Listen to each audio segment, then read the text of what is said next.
Terima kasih Anda masih bersama kami, pemirsa. Kapolres Minahasa Utara bersama rombongan memantau langsung Pospam Idul Fitri guna memastikan kondisi menjelang Hari Raya hingga pada puncaknya aman dan nyaman.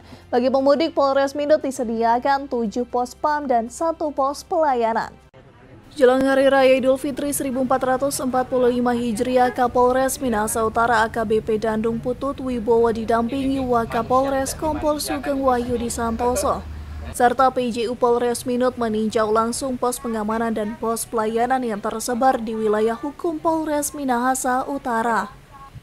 Pospam yang ditinjau yakni Pospam Zero Point Minut, Pintu Tol Manado Bitung, Pusat Kota Irmadidi, serta sejumlah pospam dan pos Idul Fitri lainnya.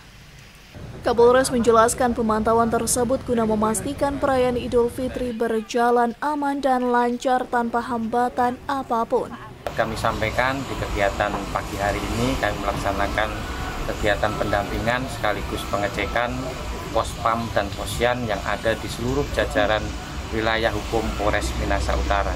Kegiatan ini dengan maksud dan tujuan yang pertama, kami melihat situasi secara skalatif bagaimana arus mudik yang ada di wilayah hukum kami dan sampai saat ini terpantau aman, lancar, terkendali.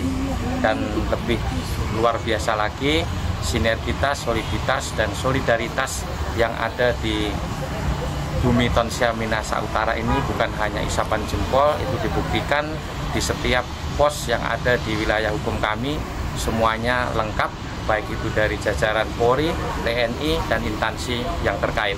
Dengan hal ini tentunya dapat memberikan jaminan kepada seluruh warga masyarakat, khususnya di Bumi Tonsya Minahasa Utara, terlebih khusus lagi yang melaksanakan dan menjalankan Hari Raya Idul Fitri. Pada kunjungan tersebut, Kapolres bersama Ketua Bayangkari Minut juga membagikan bingkisan lebaran bagi petugas yang melakukan penjagaan di pos pengamanan dan pos pelayanan Idul Fitri. Kapolres juga mengimbau pemudik yang melewati di wilayah hukum Polres Minut untuk selalu berhati-hati dalam berkendara serta selalu mematuhi aturan lalu lintas. Brian Umbo melaporkan untuk Kawan Nuha TV.